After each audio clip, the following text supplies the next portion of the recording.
Well, it's that time of year again, Drew. You know what time it is? What time is it? It is time. It is that time that we do every roughly 365 days where we arbitrarily decide that this is the time that we're finally going to change something about ourselves. Mm-hmm.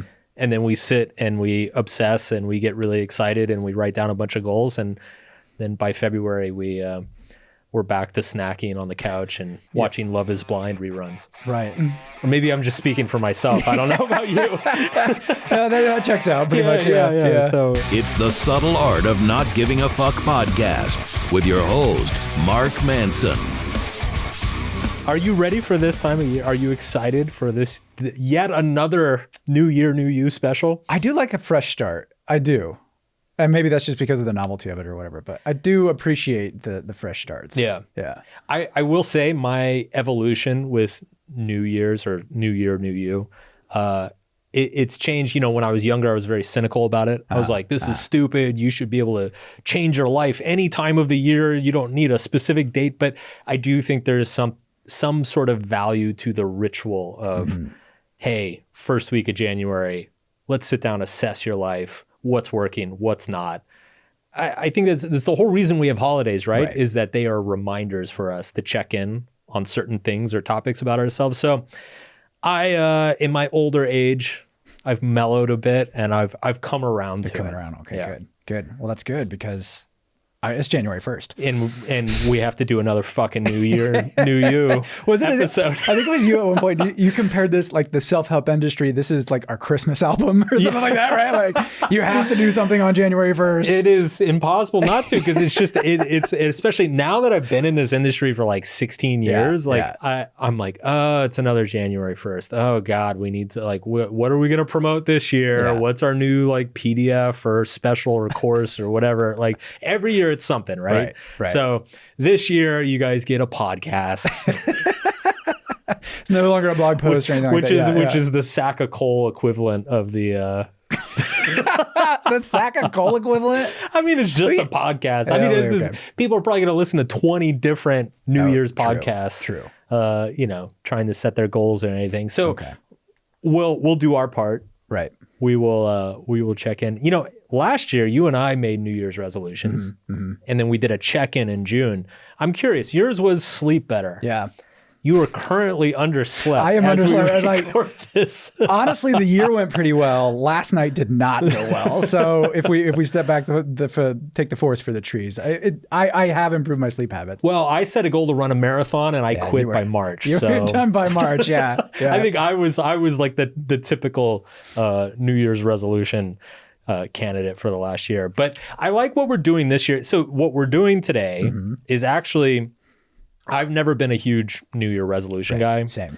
Longtime listeners and readers know I think most of the value of goals is just that they get you to do something. It's like the goal itself isn't really that important.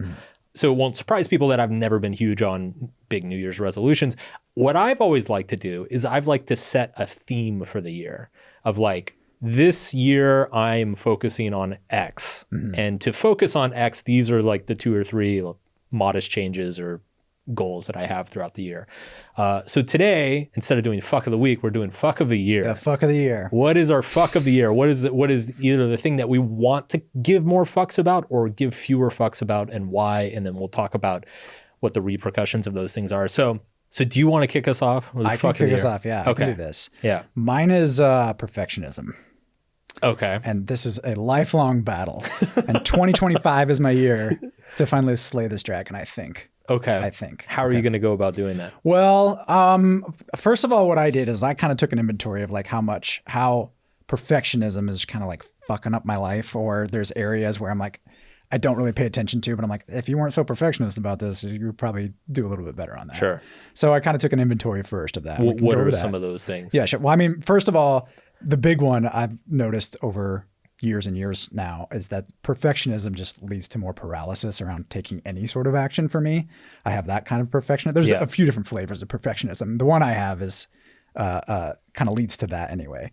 And when you want everything to be perfect, you just don't even start on things sometimes, or you get a little bit started on them and then you're just like, I got to wait and let this like be a little bit more perfect in my life.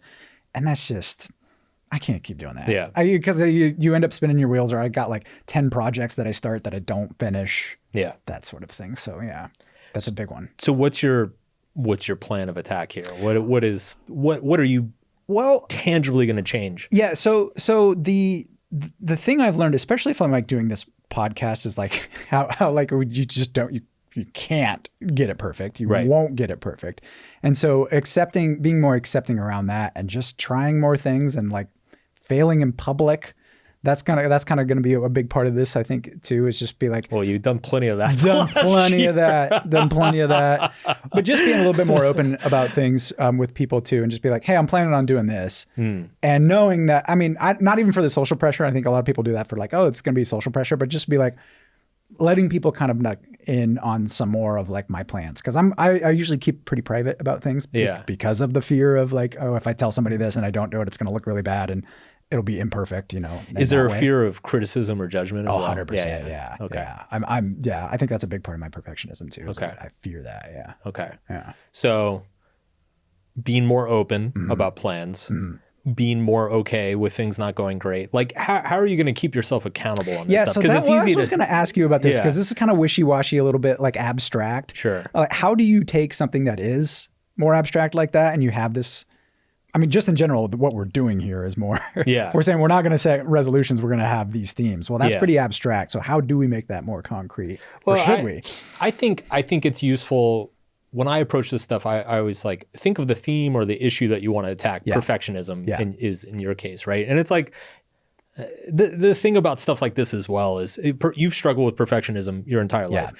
You're not going to get rid of it in a year, right? Like the place you want to get to it is where it's manageable. And so the goal almost isn't necessarily to get rid of perfectionism. It's to develop tools and habits and behaviors that allow you to manage your own perfectionism. So what I would look for is, identify common situations where perfectionism fucks you over, and then develop a plan of action of like, okay, in that situation in the future or this year, I'm going to do this other thing instead, right? So,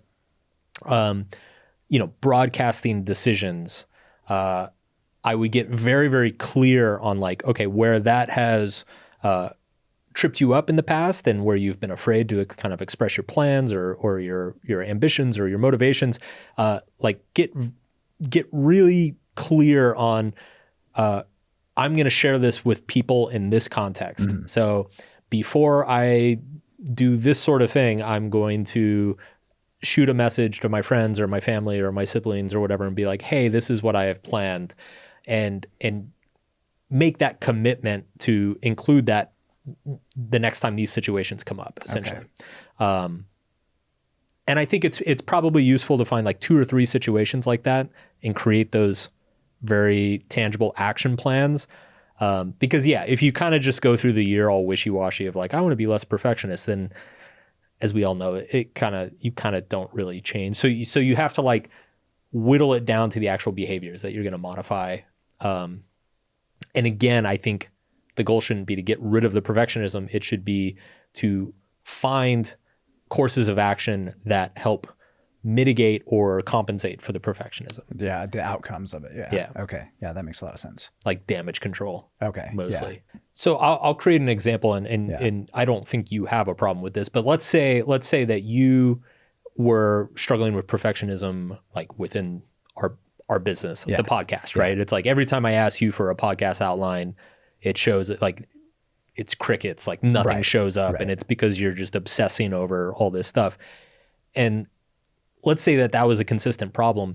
What I would do is I would create an agreement with yourself, or even communicate it to me, and be like, I'm going to sit when I think it's 75% done, I just have to send it tomorrow, no matter what, and communicate it. Say like, hey, heads up, this is only 75% done, but this is where I'm at. This is the direction I'm heading. And that's just an example. You could apply it to a lot of other things too. Like, I'm trying to think, like if you're a perfectionist about, oh shit, now I'm blanking. Like what's another area that it fucks you up? I think any sort of like personal project outside of work right now that I'm like, I should like start a newsletter or something like that. I just sat on my Just like, no, I'm not going to do that, you know? Yeah. And the procrastination around it is like palpable too. It's just like, oh, this like hurts and I just need to stop thinking about it. So I avoid it that way. Yeah. So I don't know, more personal projects that have some sort of, or at least what I see as like a big component of my self-worth wrapped up in them, you know? For whatever reason though, like with work, and I think part of it is just working alongside you where you're pushing it along. You're like, no, let's go, let's get this going. So that helps like accountability wise for me. I need that kind of like external accountability, I think. Yeah.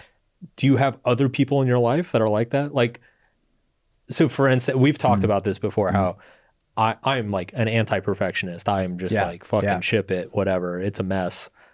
Let's figure out how to fix it let's build the ship as we sail. And it's funny because I found that I naturally end up with a lot of perfectionists around me. Me too. Yeah. But it's funny because it works both ways, right? Like it's like I help the perfectionists in my life because I just like force them to ship. And the perfectionists help me because they help me like slow down and be like, whoa, wait, we could probably fix this thing really quickly. Or, oh, well, maybe actually you want to like address that before you go any further. Like I know it's been true in my work career, but it's also like in my personal life, like my wife's a huge perfectionist and I see that dynamic play out there as well. Do you have people in other areas of your life that are like that? Yeah, I think so. There's definitely, I mean, I have a pretty supportive network of people who, you know, they would support me either way and offer good criticism too, I think at the same time. So yeah, leaning on that might be a big thing for me. Yeah. Seeking those people out and then like really leveraging them as well. My fuck of the year is related. You'll get a kick out of this. Okay. I know. So I am very good at, you can almost look at not giving a fuck in like two different dimensions. The first one is kind of the classic, like not worrying about the things that don't really matter to you. And I think I'm excellent at that. Like there's a handful of things that I care about in my life and I'm really good at focusing on those and caring a lot about them. And then the things that are not within that small little sphere, it's kind of dead to me. Like I don't lose any sleep over it.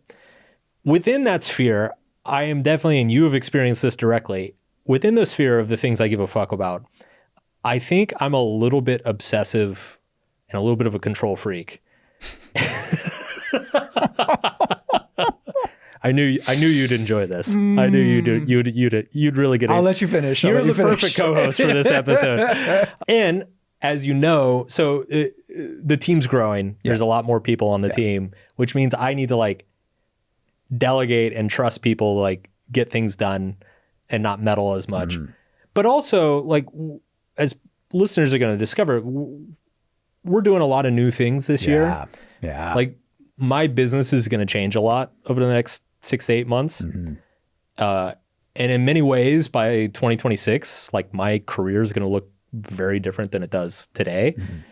And that's terrifying. I am definitely discovering that there's a certain amount that I just need to let go and let it happen. Like try not to, part of this too is controlling the audience's perception of me. Like I think I've been a little bit too worried over the years of like, well, we can't really do that because that's like not a Mark Manson thing and it doesn't really fit with the brand. And, you know, it's like all these people, they don't want to hear that. Like I've worried a little bit too much about that. Or maybe it wasn't too much, but I think at this point in my career, I'm older, you know, the books are 6, 8 years old. It's time to move on to another phase of my career. And I think that moving on or that transition into like whatever the next version of my career is, it means letting go. It's like, okay, a large percentage of my fans, my audience are going to hate the next thing I do. I need to live with that and not try to like protect it and coddle everything and, you know, go the same way that it's always gone. Because I think in a creative field, that's death, you know, if you're not evolving and changing. So I see it on two fronts. I see it as the team grows and expands, I need to relinquish a little bit of control and trust some of you guys to, you know, handle it and not meddle and everything. And then, but also as I move into this next phase of my career, not worry so much that not everything is going to be loved or adored by all the people. You said it's terrifying. What about it is terrifying? It's the loss aversion. Like it's Oh, yes. it is. Yeah. It feels good to create something and put it out there and have a lot of people like it. It feels really good to get all that attention and people get really excited over it. The feeling of let's say the feeling of pleasing 10,000 people is like, it's a very nice feeling. The feeling of pissing off 10,000 people is like 5 times worse. Yeah, at least. It feels 5 times worse than pleasing 10,000 people feels good. And so I think what happens with people like me who have been doing what they do for a very long time and have built a very large audience, kind of doing the same sort of thing for a long time, is you get complacent. Right? It's like, well, I can just, it's kind of like the rock band that just keeps playing the same hit AC/DC from like 1989. Yeah. So it's safe and it's going to be a crowd pleaser, but you're also, it's also not as creatively satisfying. Right. And I think you have that personality for that, which is like you need to keep trying new things and doing different things. And I get bored. And pissing people off too. Totally. Like that's part of it. I get bored easily, and I've definitely felt there's been a really strong tension in my career, probably the last 3, 4, 5 years, of like, I want to do something new. I want to do something different. I want to try something novel. But man, if I just keep churning out the fucks, the whole not give a fuck thing, like it's just safe and comfortable and everybody likes it. And it's what people know me for. And it's been hard to leave that comfort zone. It's become a comfort zone. Okay. Which is odd because I think the reason it did so well 10 years ago is because it was outside of everybody's comfort zone. Yeah. Right. And now it is the comfort zone. And so now I need to like push outside of the comfort zone again. Okay. Which means trying new things and maybe doing some things that people don't love as much, which my goal this year is to let go of control. Okay. Well, I think we can help keep you accountable then too. Uh-oh. I just thought of something like we should have a safe word, I think. A safe for when word. Mark is being too controlling, we'd say a team safe word. Like, yeah, I don't know, banana or whatever, like, I don't know, something like that. And we can call you out on that. Sure. I'm in. Okay. All right. I'm in. We'll come up with something. Okay. I'm nervous just talking about this. I've like, my palms are sweating. Is it really that that extent right now? Yeah. Yeah.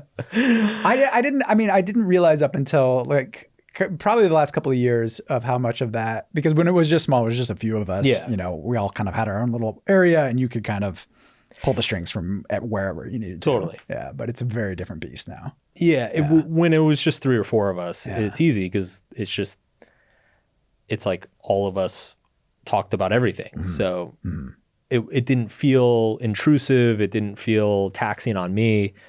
Now we have 12, 13 people.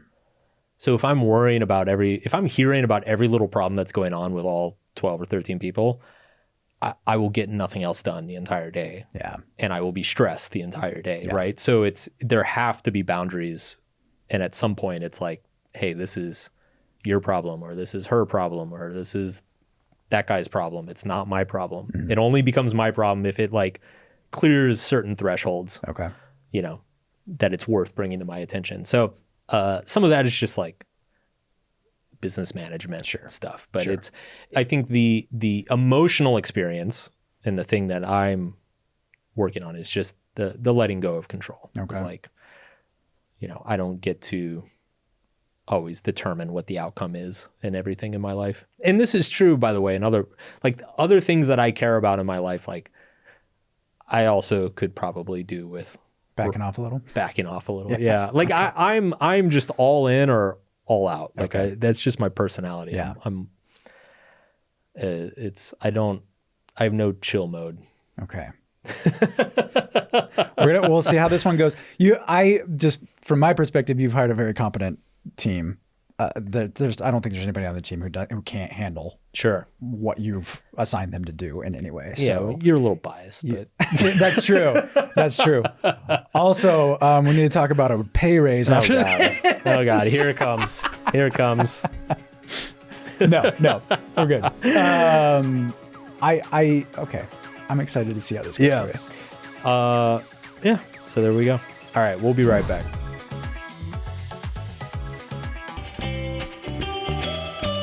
All right, we're back with another edition of Brilliant or Bullshit. What are we talking about today? This one, Mark, you're going to have to keep me on the rails today, all right? Oh, boy. Evolution gave us our purpose in life. Did evolution give us our purpose in life? Okay. So Tell me more. There's this study. It's called Surviving and Thriving. The Fundamental Social Motives Provide Purpose in Life. It's by these two researchers out of Arizona State. Essentially, what they do first, let's first provide a definition, a nerdy psychological definition of purpose in life. Okay? Please. Because that's important here. Purpose in life, as psychologists define it, is a sense that one has direction, meaning, and significance in their life. Okay. Some sort of, it involves long-term goals. Basically, like you have direction in your life, essentially is what they're saying. Now, where we've typically in the past derived meaning, purpose in our lives is from outer sources like, the divine, religion, that sort of thing. But what they say is that actually evolution probably gave us the pathway for having a purpose in our life. Okay.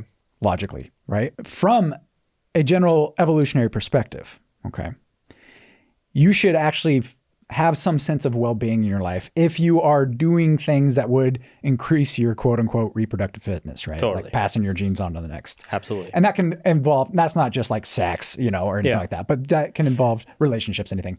Indirect ways of doing that too, helping other people, right? Status in your life, gaining social status in some way, affiliating with other people to keep you safe in a group, that sort of thing. Yeah. That they say should drive purpose in life. Okay. But nobody's ever really tested this before. And so they tested it out. Okay. All right. And how did they test it? Yeah. So the methods of this, it's a kind of an exploratory study. Okay. The methods of this study, I'm going to say are like, I'm not going to call them bullshit because I think they knew that they're like, okay, this is exploratory and we're kind of like figuring this out. Basically, they have people come in and they're like, okay, write about different things in your life and they give them different inventories. How much purpose do you feel in your life in this area, that area? Write about the things that you think would give you more purpose or meaning in your life. And then they kind of analyze those, put them into buckets and figure out what people are. Okay. So it is pretty subjective by a lot of terms in a lot of ways. Right. But I think they're starting to get at something. This is kind of the foundational exploratory research they have to do in order to get to the next stage. I have really mixed feelings about this. Okay. Well, hold on. Okay. So I think it's a little both, but keep going. Probably. That's what we always do on this. We punt all the time. Come on. But all right, I can take the bullshit route on this. But finish. So the specific social motives, what they're calling social motives, which are these evolved drives that we have in social settings, they're saying that they found.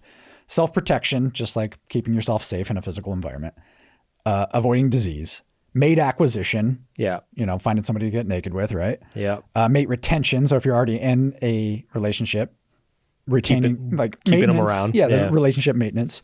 What they call affiliation, basically just social connection, having friend group, that sort of thing. Kin care, so caring either for children or just other people in your family. And then the last one is status too, achieving some sort of social standing or respect within a social hierarchy. Mm-hmm. So they found evidence for all of those things. If you engage in behaviors that increase those in your life, you have a higher sense of an increased sense of purpose in your life and direction. You have direction in your life by engaging in these types of behaviors. Okay. And we can pick apart one of those. There's one in particular I want to dive into with, but first let me get your reaction to something. I feel like this is so, and there's a lot of particularly evolutionary psychology. You see this a lot. I think I know where you're going with this. There's a lot of circular, thinly veiled circular reasoning that happens, which is, and in this case, it's essentially like, hey, we have this term, purpose. Mm-hmm. We're going to define it as feeling a sense of direction or feeling like there's something in our future that's going to make us feel good or be happy. So let's take all the things that people feel is in their future is going to make them feel happy. Let's measure those things. Oh my God, look, it correlates with purpose. Right. The way we decided to define our key metric. Like it feels like they're just, it's like, yeah, it's a little bit masturbatory, intellectually, like but that said, it makes sense to me that a sense of purpose, much like pleasure, much like happiness, these are all kind of psychological levers or evolutionary levers that we probably evolved to help us do behaviors and actions that help our reproductive status. It's like, it is by definition, it makes sense. So I think there's a little bit of voodoo going.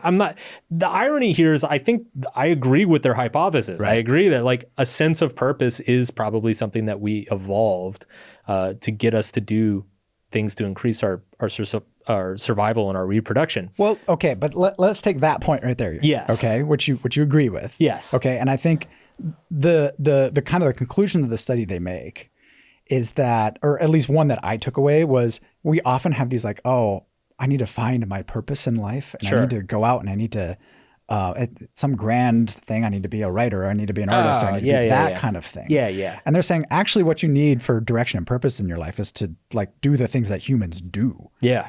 Totally. The three biggest ones they found too, but the three strongest relationships they found too were affiliation, so friends and social relationships. Yeah. Working on those. Kin care, what they call kin care, so taking care of people in your family, or whatever you consider your family necessarily. The last one was status too, actually, which I found interesting. People actually derive some sort of sense of well-being from seeking and status within their social groups. Yeah. Interestingly, though, they're like, okay, there's other research out there saying when you seek status, this doesn't work. It actually ends up with a lot of bad outcomes, negative outcomes in your life. But what they found was it's more like seeking social status within your social hierarchy in socially positive ways. Okay. All right. So like one what are you laughing at? Okay. I mean, when I'm saying it out loud, sure, it sounds really obvious, but I think the larger point is that there's like these really basic things that I think we can turn to. You don't have to like change the goddamn world. So as you know, I totally agree with that. I think people overlook, especially in this day and age, and I think this would be a nice explanation of like why a lack of purpose seems to be epidemic at the moment. And I think it's because people just overestimate how high the bar is to feel a sense of purpose, which 100% with you there. Absolutely. It's a sense of purpose is not found. It's generated through just doing a bunch of basic things that improve your life one step at a time, hanging out with friends and family, getting a little bit better at your job, getting a little bit healthier. It's all incremental improvements. So that I'm with you there, like dispelling that kind of illusion of what purpose is. But yeah, I guess it's one of those, I'm just kind of like having this like, well, so what? Okay. Like, obviously, right? Maybe we got a reaction to Robert Greene's episode. Remember Robert Greene's episode where he talks about your life task? Yes. Right? And there were some reactions in the comments and people emailing in saying, well, that would be really nice to, usually the language they would use is, that'd be really nice to pursue my passion. Yeah. But right now, I'm just trying to put food on the table or something like that. Sure. Right. And I mean, my response is, he didn't say what you're like, you need to find your passion. He said, you need to find your life's task. Yeah. Sometimes your life task also, it's given to you. You don't get to choose it. Yeah. You don't necessarily like it all the time. Right. And so if you are somebody who is struggling, financially or whatever it is, that's like a safety issue. You need to take care of that. Is your life's task at that moment. It's not about your passion. Yeah. It's about security, like having some sort of security, which is a basic need that we all have. Yes. Then it slips into like Maslow's hierarchy of needs and all that kind of thing. But the larger point, I think, is that there are really just some of these basic human drives that we have to fulfill. And it's not, it's just not this pie in the sky. We need to all find our quote unquote passion. Yeah. I definitely think the passion thing gets overrated. I think people can like overestimate what is required to feel a sense of purpose in their lives. I have a little bit of a harebrained theory. Okay. You mentioned religion, how people traditionally would find purpose through religion. I've got a little bit, I made this argument in my second book. I think it still holds. So we were talking about purpose. A feeling of purpose is ultimately feeling a sense of direction, feeling a sense of things are improving in some way, that your action is bearing fruit in the future in some shape or form. In my second book, I described it as hope, like a vision of a better future that is tangible and possible for yourself. For most of human history, most people's actions had absolutely no bearing on the quality of their own future. There were no opportunities. Things didn't really get better. There was no economic growth. There was no job growth. There was no, like people were hungry and impoverished and insecure their entire lives, and nothing changed that, no matter what they did. Which is why you needed religion to provide a vision of a positive or better future, right? It's like your whole life is shit. If you're like a random peasant in, say, the 9th century, right? Your entire life is shit. And nothing you say or do is ever going to improve the fact that it's shit. But if you believe in this religion, the religion offers you promises and visions of a better future, in this case, an afterlife. And as long as you stay focused on that religion, that positive afterlife is guaranteed to you. And so it makes sense that from that, it drives a lot of sense of direction and purpose and fulfillment. These days, I think there's probably still a little bit of that. You know, like religion correlates very strongly with life satisfaction and psychological well-being and all that. There might still be some of that left over. These days, I think the reason religion probably correlates so well with all these like psychological outcomes is because of what this paper is saying, is that generally people who are religious and they're involved in their local religious communities, they have a strong network of friends. They feel like they're part of a community. They've got a little bit of social status among that community. They are able to meet mates. They're able to maintain those relationships. It's like all these basic nuts and bolts things that people struggle with in the 21st century. Old school religious communities actually do those things very, very well. So there's even like, I guess dogma around health and, taking care of being safe and just in your physical environment too. Yeah. But I do think, I mean, the point you make about how purpose isn't necessarily, and I guess this is why it's a useful metric aside from just like happiness or fulfillment or something, but like purpose isn't always pleasant. It's not always fun. It's not even the status thing. I kind of smirked at that caveat about like, well, positive social status. I think that's bullshit. I think it's just social status. Like it's you can feel a great sense of purpose from building up your own social status to the detriment of others. Like purpose doesn't have to be a pro-social thing all the time. It can be, but it doesn't have to be. Right? Like you can feel a lot of purpose, trying to earn $1 million and buy yourself a mansion or something. Like there are a lot of people who derive a lot of purpose out of materialistic things like that. So like all those things, like happiness as well, you can be happy doing terrible shit. So, the happiness, purpose, like they aren't necessarily good in and of themselves. They are psychological tools that you need to leverage one way or the other. Okay. Like ethics is another question in my opinion. Okay. Anyway, sorry for shitting on this.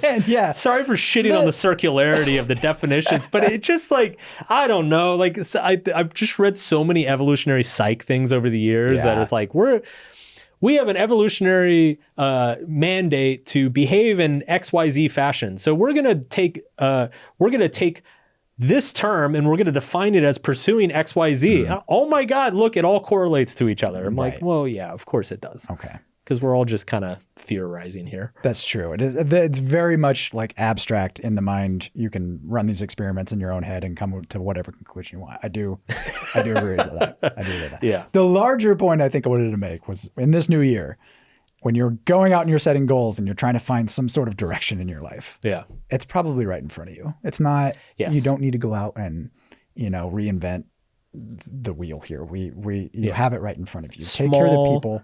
Incremental Yes. improvements Yes. will take you much further than. And maybe that's cheesy, but I think it's, It's true. I mean, it's boring, so it gets overlooked. Yeah. It's not the big sexy, complete life makeover that people dream about or that you see on television, but it's, those small 1%, 2% improvements each month.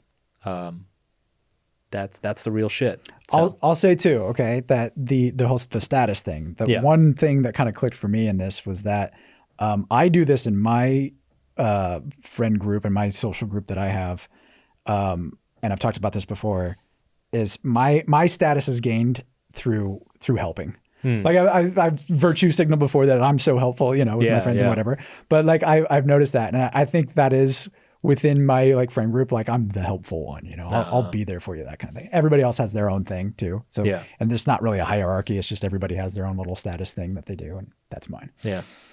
I make my friends beg and grovel for your attention and for my help attention. And, yes. I withhold it. Okay. I psychologically, no, I don't. Yeah.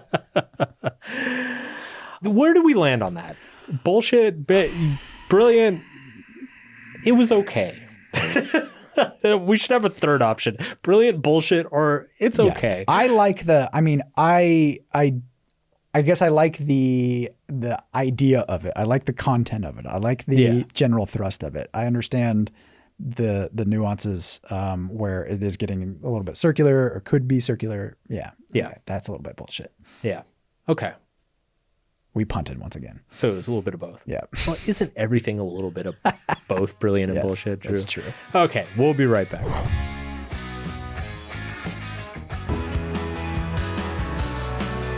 All right. We're back. Listener question time. What are we talking about today? Yeah, we're talking about habits, creating good habits, kind of on theme for the new year here. Yeah. And it's a fairly basic question that I think has a fairly complicated answer. Why is it so difficult to create good habits and do them on a regular basis, but so easy to fall into bad habits and create more of them in a very short space of time?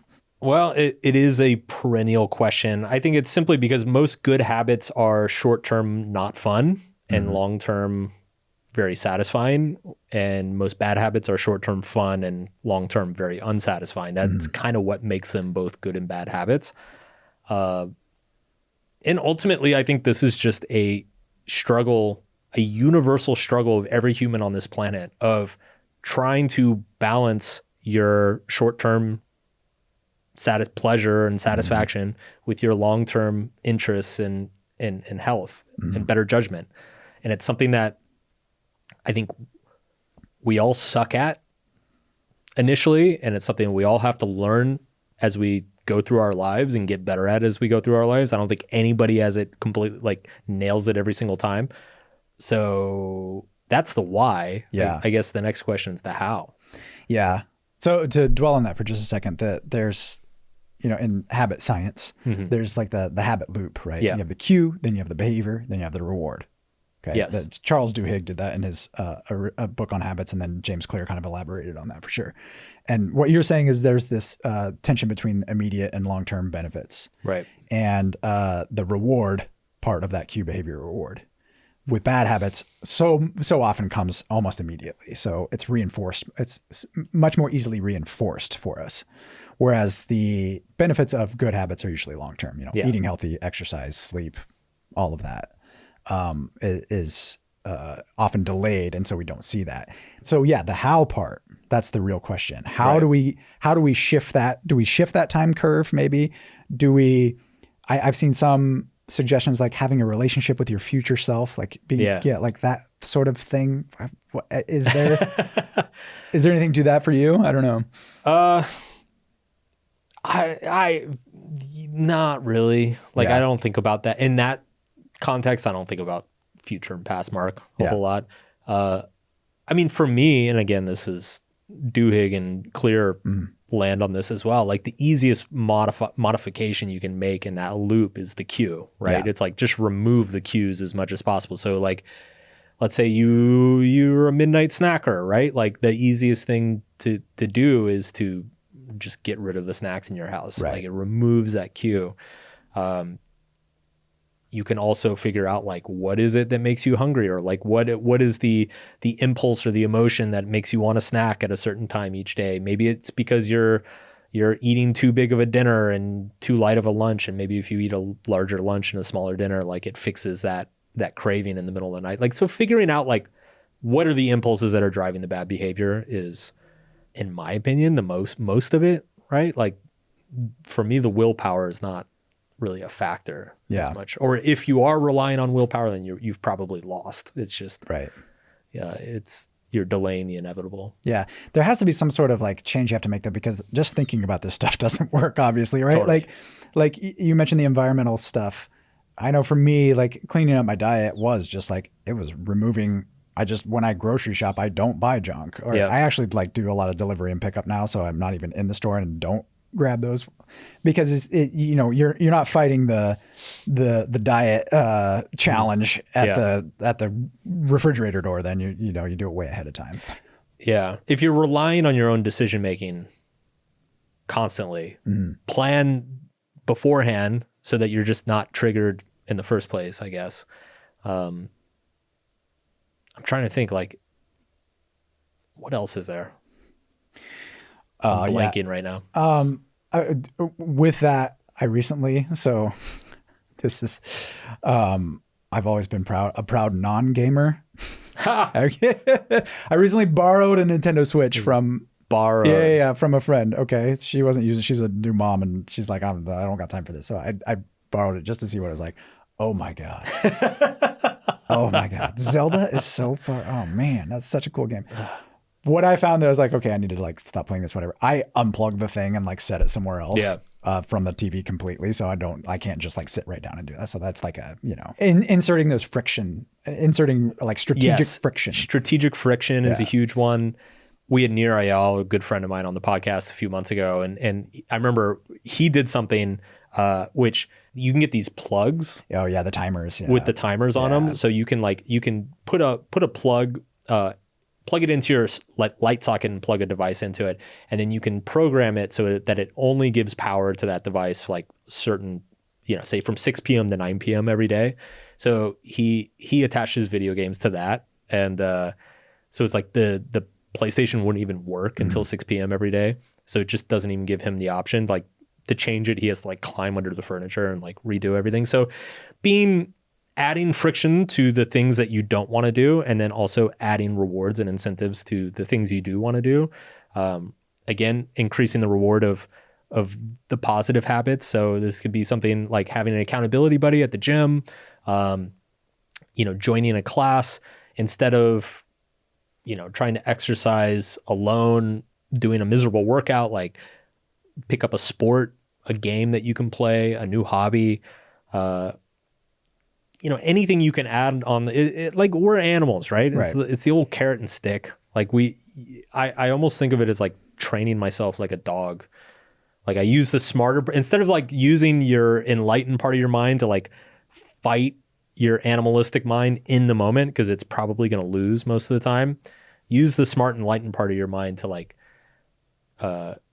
create structure incentives and frictions around your life, and just nudge yourself in the right direction. See, okay, but I think a lot of people have heard these things before, and I certainly have. And I think anybody who's been really into like this space, is self-help or self-improvement space, they've heard these things. Is that is that treating the symptoms a little bit? Because I think it might be, because you mentioned there are these like emotional triggers and cues that we have, and that's probably really the root of the problem. Sure. And addressing those long term, I think in the short term, all those things work. They do. I know they work for me. They definitely work for me. But there's still a little bit in my mind. I'm always like, when that animal does rear its head, like what is actually going on? I don't think you can even have the space to address that until you've at least modified the behavior in the short term, right? Okay. So like, give you an example. Let's use video games as an example, right? Like let's say you're binging video games, which I've done many times throughout my life. It's it's only until you get yourself to stop binging video games that you actually have the cognitive space to sit there and evaluate, what am I feeling at this moment? Why am I being so compulsive around this? Yeah. What is driving this? Is there a way that I could maybe not be so compulsive around this? Those questions, you don't even have space to deal with those questions until you've like gotten yourself to stop to a certain extent. That's a really good point, because with the video game, my example of the video game too, I was like, okay, I just need to unplug it and like set it aside. And then after that, I was like, oh, why do I have to force myself to do that? And it did get me to thinking about that. It goes back to the perfectionism thing too. I was avoiding work because of I wasn't going to be perfect. So it all And the nice ties thing together. about video games is that they've actually built into the video game a clear roadmap towards perfection. So That's right. You can collect all the items, you can beat all the bosses, you can get all the rewards and everything, and max out your save file, and which I love doing. Man. But it's funny, like it's also having good people around you to not only keep you accountable, but also just be an observer. So like, for example, at some point in maybe 6 or 7 years ago, I would go in these periodic video game binges. And my wife pointed out to me at some point, she was like, when you go into these binges, I've noticed that there's something wrong that you're not addressing. Oh. Like she noticed a correlation between my video game binges and like some sort of, I don't know, issue with my family or with my work or my self-esteem, or like some emotional problem that I was definitely avoiding. And until it got dealt with or resolved in some way, the binge would continue, essentially. Okay. Yeah, I've found that too with other like TV or whatever it is, because I'll binge TV sometimes. Yeah. God, I feel awful after that too. Video games, I don't feel as bad. Like you're actually you feel like you're accomplishing something. You're right. Yeah. Yeah. So that's another lure of them too. Yeah, for sure. For sure. That's really good, Mark. Yeah. Good job. Thanks, Drew. No, that is really helpful. I think because I'm like, yeah, but that's, if I'm sitting here, I'm like, I really want to get at the emotional thing. It's like, well, yeah, okay, you can get at the emotional thing. You need to stop the behavior first. Yeah, and to get the space. And I want to be clear too that like the emotional thing, understanding the emotional component of the cue or the trigger, it's useful and you can definitely soften it, but it's not like sometimes I feel like people get this false impression of like, well, if you just deal with the underlying emotion, then you'll never want to binge a video game or drink alcohol or overeat midnight snacks ever again. I was like, no, like that impulse will still be there. It's just, you'll have a much better understanding of what it is, where it's coming from. And it'll have less control over you when it shows up. Yeah. So okay. One other little thing I want to talk about too around this though is, the idea of how good habits generally take you out of your comfort zone, right? In a way that bad habits don't. Bad habits, almost by definition, are like helping you into your comfort zone. Into your comfort zone. Good habits, though, there's often a lot of friction up front, going to a new gym or something like that. Like when I started yoga a couple of years ago, that was super uncomfortable, right? Because it's not like I'd never moved that way. I'd never been around, a bunch of half naked people, like, and there's all body types and everything like that in there. So anybody can feel comfortable, I felt like, but it was just weird too, like the language they use and all of that kind of stuff. Yeah. I have good habits around half naked people. Oh, do you? Do you? Very, very much in my comfort zone. I need to hang out with you more often then. But no, there is that like initial, the starting costs basically are higher for good habits. And I don't know if there's a way you just got to grind through that or what, I don't know. Same thing with like when I stopped drinking, there was actually some initial friction around that because everybody around me was drinking, and people ask, and some people judge you, and some people are like, come on man, just have one drink. And then on top of that too, the drinking, like you really don't see the biggest effects for like months at a time. So that's one of those that it's like there's all sorts of things working against you. Well, I think there's a component here. I've called it before meta emotions, which is like an emotion about an emotion, right? So going to a yoga class for the first time in your life and doing all these weird poses and hearing all these words you don't understand, like, it is a totally uncomfortable, awkward, strange thing. that's fine. Where a lot of people get tripped up is then how they feel about that awkwardness and discomfort, right? Because a lot of people will exit that experience and they'll be like, that was so weird. I never want to feel that again.